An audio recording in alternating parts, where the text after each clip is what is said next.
Welcome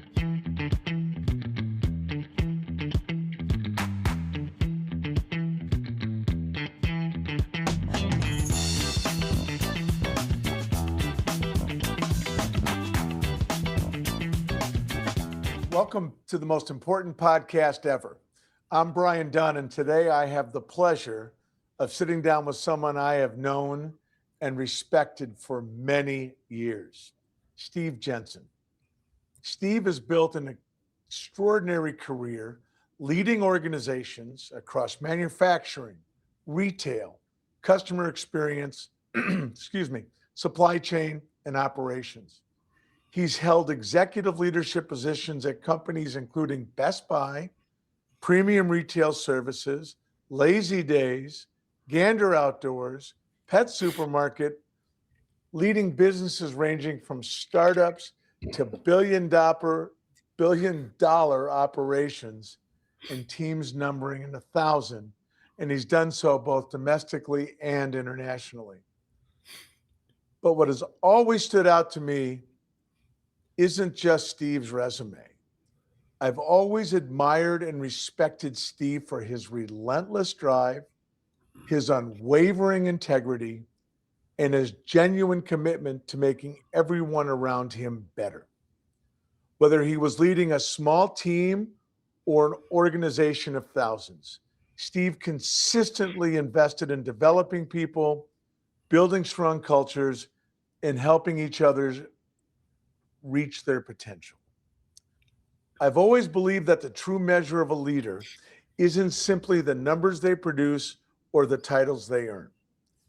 It's whether they leave people in the organizations they serve better than they found them. Steve has done that throughout his career, and it's one of the many reasons I've been looking forward to this conversation. Today, we're going to talk about leadership, building teams, navigating change, and the lessons that come from leading people through both success and adversity. But as our listeners know, we don't begin with the resume. We begin with the person behind it. Hi, Steve, and welcome to the most important podcast ever. It is so great to have you. Brian, thanks for having me. I really appreciate it. Absolutely thrilled. I've been looking forward to today. You gave me an invite a while ago, and I was finally able to make this thing work out. So I'm very, very grateful. Well, I'm thrilled that you're here, my friend.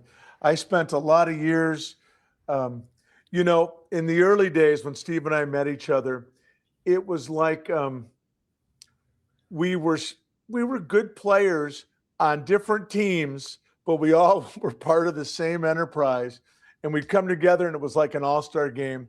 And I learned a lot from Steve, and I always had a great deal of respect and admiration for your work. So enough all the good stuff.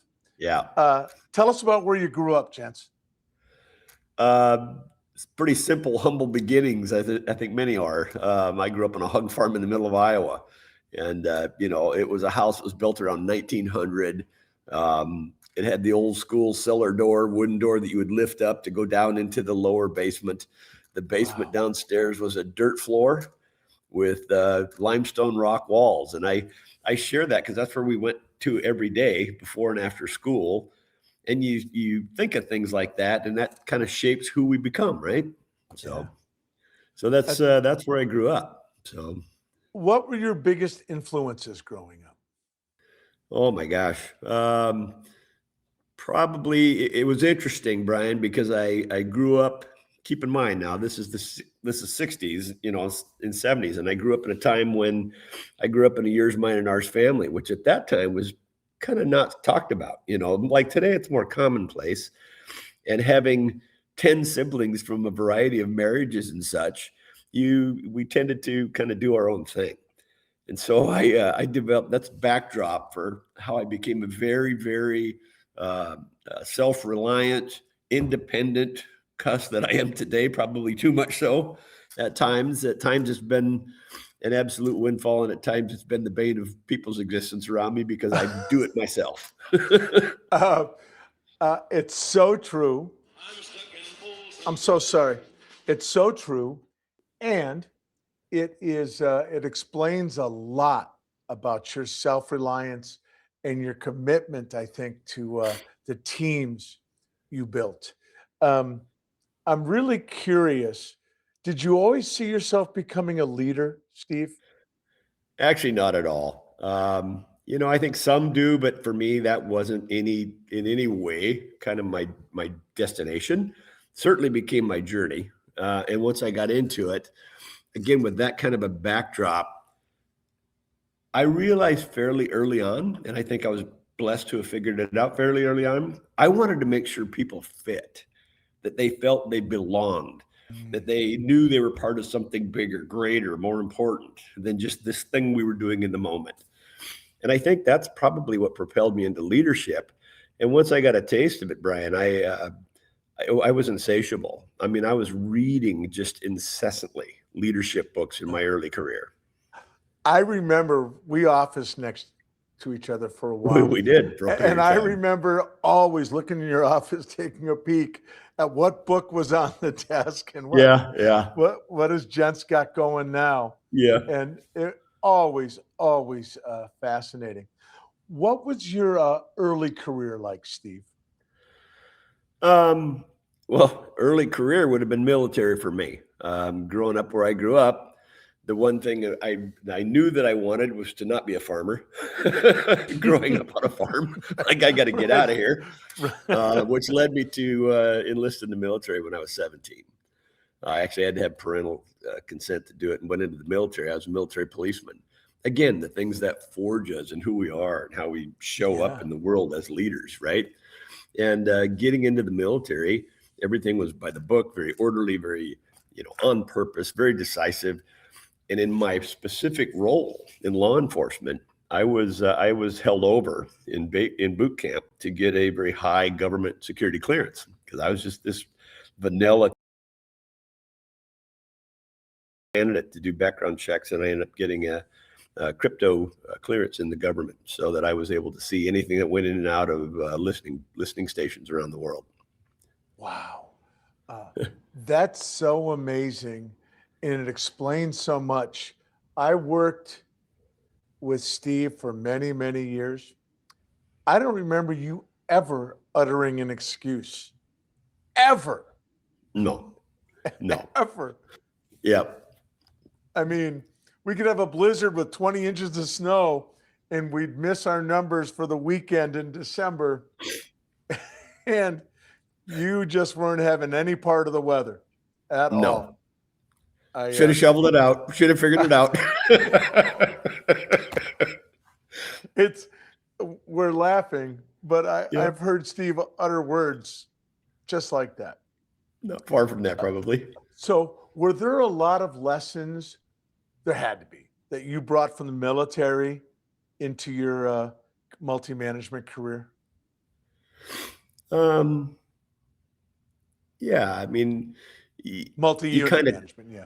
yeah, you touched on one of them, Brian, which was, if it is to be, it is up to me. And I have said that to countless people through my career. And I probably heard something like that, early days in the military, because we were trained to you replace, regardless of what happens. And so I think that coupled with make a decision, we were young kids that had a lot of responsibility and we had to make decisions in the moment, be decisive, and then I think the way that then extrapolated into leadership for me as I got into it as a profession was be decisive, make a decision, but gain counsel, bounce it off others around you, and I think that's what helped me to do that and listen to others around me and share ideas with them and then move forward with that. One of the things that I think many people struggle with is the transition from managing work to leading people. Yeah. And I always looked at you and thought, this is a leader of people. Was that a difficult transition for you? I can tell you almost an inflection point when it really hit me. You would remember one of my first stores in the northwest corner of the Twin Cities. It was not a great place to be at that time. And early on, I was promoted to be a general manager. And I was trying to make friends with everybody and make, and I end up doing all the work, and I'm merchandising and signing and pricing. And I had one of those kind of epiphany mornings, and this is absolute truth. And here I am, and I kind of stopped. And it's like, when everything sort of slows down for a minute and you're looking around, and I could see all of my staff standing around, sipping their morning coffee. And my very pregnant wife at the time was merchandising my store. Oh, And I just got on the PA, and Brian, you know me well. I'm not a yeller. I don't scream and yell. I'm very up. And I lost my mind. Everybody in the speaker room right now. Got everybody in there. I don't care. And I'm swearing and going off like an idiot. You can get out right now. I'll run this by myself if I have to. Just lost it. And then I realized, I called my DM at the time, was Rick Gunderson. And I said, hey, you're probably going to be getting calls here pretty shortly, and you're probably going to have to fire me because this was not one of my better moments. And it was interesting. And at that moment, my team just kind of went, wow, I'm doing it with them. And then next thing you know, they just took it on. And we had a mantra, because at the time we were last in everything. Any measurable you want to pick, we were dead last. Absolutely terrible. And I had shared with them, we're going from worst to first. You can either be part of it or you can get the hell out, And we went from worst to first in very short order. In fact, it didn't take us about 2 months, and the store was really, really performing, and they did it. Yeah. That was probably one of the biggest kind of things where I went, they have to do this. I can't. Yeah, absolutely. And I think every successful leader I know has to learn that lesson at some point. Mm-hmm. And you have that. I love that all these years later, that inflection point is so vivid in your head still. Crystal clear. And your rise and your team's rise was epic. I mean, it was. Yeah. They owned it. Yeah. Right. The team owned it. And when I wasn't, they had to, and they did. Yeah. I feel like you held up a torch to light the passageway. No question about it. It was pretty clear. When you look back, are there leaders that took a chance on you that stick out? For sure. And we all have those leaders. I would offer this, built off the back of the speaker room meeting, right, in that store. I literally did call Rick Gunderson that day. And I told him, here's what happened. In retrospect, I think he was probably laughing at the other end of the phone, but what came from that was hubris on my part, because you got wins going, you got success going, and now you think you're all that. Yep. Next thing I know, I had taken my eye off the ball, let some LP loss prevention issues go, things like that. Some of the key things that drove our business, and I kind of took my eyes off the ball because I thought I knew better now. I had it all going on with my vast career of probably months, at the time, not much. Right. And our loss prevention team asked for my termination. And it resulted because I needed more space in my warehouse. It was going into holiday, and I tore out their LP room. You may remember this. I don't know if you do or not. Oh, I absolutely remember it. And I tore out the whole loss prevention room because I needed the space in my warehouse. And I thought they were going to lose their mind. And of course, couple that right up with, I had a terrible inventory. My physical inventory was terrible. And so then it was like, he's got to go. Rick Gunderson, they called him Gundy. Gundy's like, no, he's a solid leader. He's learning. He made some mistakes. I'm taking the risk. He's my guy. Right. And I never forgot it. And I spent weeks and weeks and weeks back in those days going over microfiche and finding every transfer of every piece of inventory in my store to appease our loss prevention team, who ultimately became some of my best friends in the world. It's interesting because Rick Gunderson, as Steve said, we call him Gundy. He was an important mentor for me too. And unbelievable. He raised a whole generation of us. I learned from Gundy uh, fanaticism around scorecards. Yes. And Winners keep score. yes, yes. Acme, it happened. Ganudi, Yes. because he Yeah. was not the greatest typer. Yeah. He was great. But he was awesome. And I learned a ton. He launched a lot of careers from those districts. He did. Sure. And I think in retrospect, you say, why did he stand out? Gundy saw in people like us, certainly I'll speak for myself, somebody that he knew would lead had made some mistakes. Somebody that he was, we always said we want race horses, not plod horses. Yep.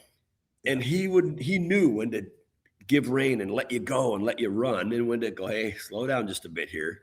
And he was just masterful at that. He really was. And I was just thinking, I've got to get him on this show. Yeah, he'd be spectacular. I've got to get him on this show. Can I tell you a quick story about Gundy? I would love to hear it. He was very unhappy. We were all working at Minnetonka. I was an assistant. Fleischman was an assistant. Scalzo, I think, was an assistant. And Gundy was very unhappy with a drop in one of our key metrics. Yeah.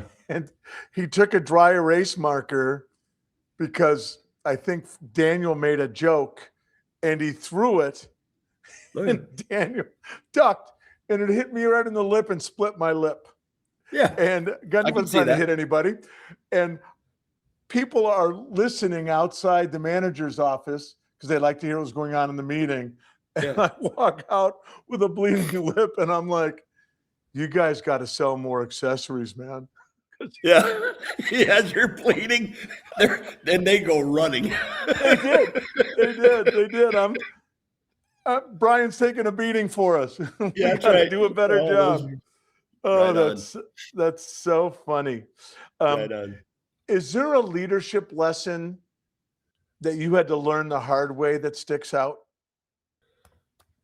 Oh boy. There's been a few. I think probably one of them came a little later in my career. We went through a period of time where we had employed Gallup to help us with strengths-based and learn what our signature themes and that type of thing was. No surprise for me, learner is my number one signature theme. Curious, learning insatiably. In my zeal to help those around me, I would try to impart all this newfound wisdom as fast as I was gaining it. And I'll never forget my coach at the time. She pulls me aside and she just said to me something that just rocked my world. She said, I need to know, why don't you like people? She could have hit me with a baseball bat, right? Because she knew that was very, very passion for me. What are you talking about? And we had a pretty hot debate over it. And she says, well, clearly you don't. And what it turned out to make a long story short, was I was wanting so badly to help them and share these new learnings about leadership and business. And so I was throwing these things at people 90 miles an hour and taking corners on two wheels on the learning journey, if you will. And my team didn't even know I turned. And that's when I realized that the more responsibility of one takes on in a role, you know better than I, Brian, the higher you go, the more you take on, the more consistent your communication and messaging has to be. It just has to. Right. Otherwise, the team doesn't know where you're going and they can't follow you. It's like the old battleship, tugboat, rowboat. The bigger the ship is, the harder it is to turn. Yeah. So and I learned this the hard way too at times. If you don't take the time to painstakingly walk your team through it, you're going to find yourself around the bend and you're going to look back for your team and they're not going to be there. Right. And that's what had ultimately happened to your point. And so Rebecca Shalom, if you're out there and you happen to hear this, God bless you, because I'm sure you're still a brilliant coach, because you certainly were for me. That's really cool. I feel that way about Guy. I feel exactly the same way. How do you think about, and I always admired this about you, I always felt like you were able to build a great culture while delivering great results. And I'm just curious, was that purposeful? And I Yes. don't mean that as flippant as it sounds. I mean, No. because I I remember people. Let me just frame this. yeah, please. I'm sorry. I remember people that built real feel good cultures, but didn't necessarily deliver. And you Mhm. were one of the leaders I really admired because you did both. It at the end of the day, um, the culture, right? To me, you don't have one without the other. You're not going to get results if you have a damaged culture. Um, if all you're after is results, that's going to be short lived and ultimately not sustainable. Um, if you have a soft culture, if you have a very warm and fuzzy, and that's all it is, you're not going to be winning and delivering results. And ultimately, that disempowers people too. They want to be part of winning teams. And so I Absolutely. think that, to this day, Brian, the culture and value structure of the organization was so solid, I can recite it in my sleep. Learn from challenge and change, unleash the power of our people, show humility, respect at all times, have fun while being the best. And I have taught that to so many people. But if we were derailing and our results weren't there, one thing I'd learned probably as a leader is move fast, like real fast, get right after it and go very direct without trying to be hurtful. But here's what's going wrong. We got to fix this right now. Yeah. I always experienced you as very direct, gents, and Yeah. I Too much really, so. I wouldn't say that. I think I appreciated how direct you were, and I uh, I learned stuff from you. I learned a lot of stuff from you. What do you think separates great leaders from average ones? Um, Fantastic. I go back to some of the books and things I've read on leadership, leaders versus managers, right? Who's that? Bennis, anyway. You think about what these guys talk about. Leaders are looking at vision. Managers are working on the day to day. Leaders understand, the horizon. Managers are on the bottom line only. Leaders understand the value of empowering people. It's not just words on a chalkboard. It's how does this person and that person and he and her, what are their strengths? And then how do I get them in the right seat on my bus so that we can all really, really play well together? Yep. And I think that's key for leaders. And I think too many leaders in today's world tend to be, we need pennies this quarter, and I got to deliver cents. And they lose sight of the fact of here's what's going to get you there. Yeah, I think that's very Sometimes. well stated. I also think businesses needs managers and leaders. And Agreed. I think one of the things, and I think a lot of businesses that I have consulted with over the years, they go through this. We're transitioning everybody from manager to leader. Yeah. You got to have both, Yeah, I and agree. and you, and you That's a good point, Brian. and you've got to value both Yeah. because some people just are not wired to get out in front and lead, and Yeah. some people are brilliantly wired to Right. to watch the pennies drop. And know where you are in the journey of the organization at the time too. So there's leaders that will emerge when you're in a fast growth, rapid, high energy, but they will fall apart. And I'm probably one of those that I don't really want to be part of sustaining the every day, every day, every day. That's just, I'm not wired well that way. Right. Uh, I think that's really interesting. And our late friend JD Wilson Mm, was kind of a poster child for that because yeah. God he love was them. You like, bet. move or lead, follow or get the heck out of my way. That's him. And Sure. Yeah. yep, for Yeah. sure. Yeah. I got to ask you, and our time is flying by, Steve. Yeah. I could talk to you for hours. Um, could you talk a bit about moving to London and taking the show across the pond? Yeah. I mean, you were building a business from the ground up, basically. We did. We did. I think what people don't realize, what I certainly did not realize when we went there, was a couple of things. We were banking on the customer experience to deliver over what existed in England, right? In retrospect, I think about this in relative to what we delivered, which was just incredible, right? With so many people involved, from an experienced, live, unlocked, smart friend oriented. We could talk about anything. We were connected and streaming from India, so that when people from India came into the stores in London, they were hearing their home country's music. That's something that people can't even get their heads around.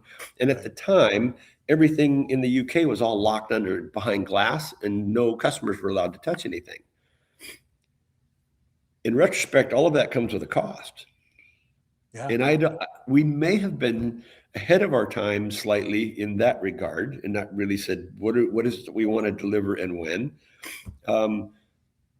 Coupled with the fact that I don't know that their society is so hierarchical driven.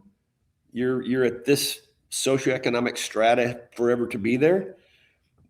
That we didn't understand that, because in our country it's just very different. And so you have to understand that when those people come in, they have no expectations. They'll wait in line for hours. We wouldn't wait in line for minutes. So things that were important to us weren't necessarily as important to them. So there were a lot of learnings as we were building that business. We're both examples of people that could easily have been left on a scrap heap. Oh, no question. Yeah. That's a really sharp observation. How was that experience for you and your family? I can call my wife over. She'll probably give you a different view. We'll get into that on a different episode. Yeah, right. I think, would I do it again tomorrow? In a heartbeat. She might join me a little slower, and I mean that very respectfully. To me, it was exciting. It was, the part I loved about it: hiring and training, and all of the grit, setting up stores, building things, all of that. So important. But then with the family, I hadn't really taken into account, we'll be traveling and we can see Europe, on our downtime. There's not a whole lot of that when you're getting started. Right. And so she had to figure out things like groceries in a country that doesn't use preservatives much, so your food's going to last 3 days. Healthcare that nothing even remotely close to what we have in the U.S. All of those pieces of actually running a household business were very, very difficult. Very difficult. The prices were exorbitant. We never owned a car, but their transportation, Zipcar, all of those things were way ahead of the U.S. in terms of time curve. So I could scan my phone over the windshield of a car, pick it up anywhere in London, and drive it anywhere I want and drop it off. Yeah. And that was years and years later to come to America. So there was a lot of things that were really interesting and fascinating, but there were things that were pretty darn difficult. And I just applaud my wife for helping us do that. Amen. You did great work there, and it was fascinating to watch what you were doing. I'm going to tell you something that I always respected and admired about you, and it was after Best Buy. You could have coasted, gents. You were smart. You could have coasted, but you kept growing and pushing yourself and learning entirely new industries, premium retail services, which I guess is an adjacent, but Lazy Days, Pet Supermarket, Gander. Did you find that like 80 for 20, the experiences translated pretty well, or was it completely different? It's not completely different. At the end of the day, Brian, and you've interviewed countless leaders.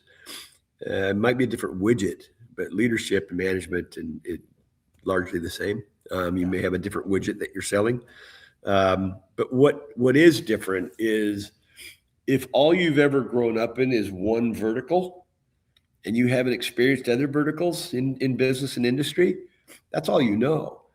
So when I think about, Tim Sheehan had called me up to come down to Lazy Days RV, largest RV dealership in the world.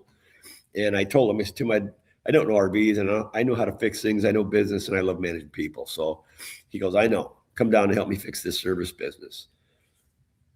But it's in an industry, and I don't mean to offend people, but it's decades behind other industries in terms of how technology is used, et cetera. And so to get through some of that, and they go, well, that's just how we do it.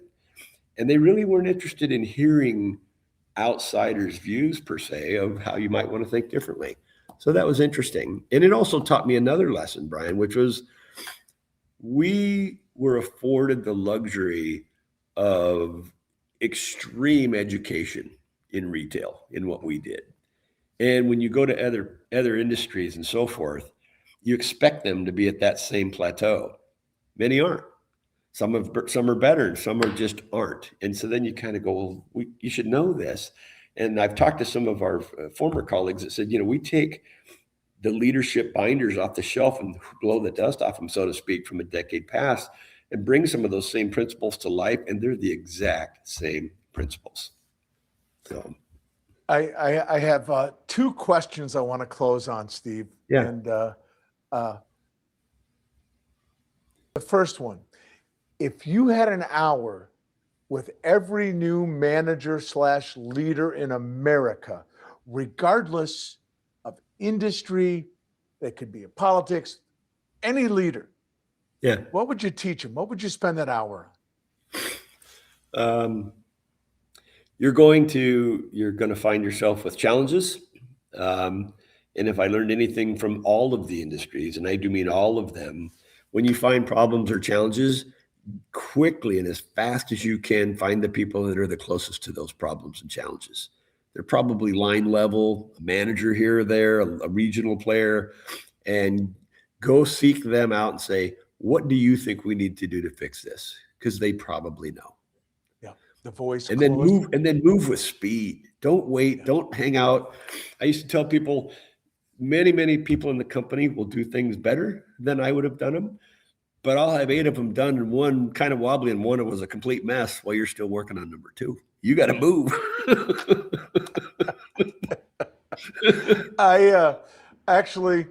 I've got 2 more questions now. Yeah. You've opened the can of worms. What are you most grateful for, Steve? You've had a very successful career. What are you most grateful for? It's a good question. I'm candidly, Brian, and this will sound sappy, I am most grateful for my wife. And, we are 48 years, 46 married, and I have drug her all over this planet. And she's been right there with me, getting things done, taking care of our family, raising a beautiful family, children, grandchildren, and so forth, and supporting me. I couldn't have done what I did if she hadn't done what she did. To kind of put a nutshell, I don't think that answer is sappy at all. I think that's an answer full of perspective and a grateful heart. And I know, Annette, she's a spectacular human being, and you're a spectacular couple in my view. So, gents, how does a guy like you retire? You're newly retired. What are you going to do, man? What are you going to do? I've got a couple of things we're playing around with because I'm not good at sitting around. So I'll get up in the morning and say, okay, what do I want to do today? And she's working on some business things, and I'm looking at a couple of different things that we want to do, just kind of, to tinker with it a bit. But I think, who knows, Brian, guys like us, you find your love and you find a passion, and next thing you know, almost by default, sometimes it really comes full circle. It'll be something that in a real positive way continues to impact people, grow people, share lessons. I see what you do. I mentioned to you a while back, your gift of communication and inspiring others. You are in such a wonderful platform to do that now. And it shows when you love what you do, right? How's it go? When your vocation becomes your vacation, you've arrived, something like that. Exactly. Yeah. Steve, your career speaks for itself. You are been a great leader. You've accomplished a great deal. And I think you're even a greater man. And I have great respect and admiration for you, as I know thousands do. And I thank you so much for sharing your journey, your wisdom, and your heart with us today, Steve. I really do. And it's been just a pleasure to have you on the most important podcast ever. So pleasure's mine, Brian. Yeah, the Thank pleasure is you. really mine. It's I start thinking back on leadership, and I'm such a student of it, and I know we could talk for hours. We could. And I start to think about that's what I'm trying to kind of figure out right now, and that's kind of the Yeah. direction my wife's pushing me as well. She knows me better than anyone. What can I do that I can help and coach and teach others, Yeah. young people, to help them grow and learn and move forward? That's so interesting. You didn't ask me my opinion, but I'm going to toss it out there. You need to be teaching that wisdom you have because you have a really sharp point of view and perspective that I think the world could use right now. So, I'm trying to polish the edges of it, so I'm not quite as direct. I'm using less metaphors, like, if you keep going like you're going, you're going to get voted off the island. That one didn't go so well, as you'll recall. But yeah, trying to be a little more diplomatic around it, but still direct and quick to the point, but without being hurtful. And because I well, truly do care. And Brian, I tell you, this has been an absolute joy. well, I'm so glad. And I thank you, Steve. And I hope, in fact, I don't hope we're going to make it happen. I think we're going to revisit some leadership things with Steve down the road, which I think would be a lot of fun. And that's it for this episode of the most important podcast ever. I want to thank my friend and colleague, Steve Jensen, for sharing with us in such a forthright fashion. I would expect no less. But Right. even more so, I want to thank you all for tuning in. And if you enjoyed this episode, please share it with some friends. I think there were some leadership pearls that Steve gave us that are well worth sharing. I want to thank the crew at Streetside Studio 7, Thomas and Sean and Cassandra. Appreciate you guys. And I especially want to thank you for tuning in. You're why we do this. So we will see you next time.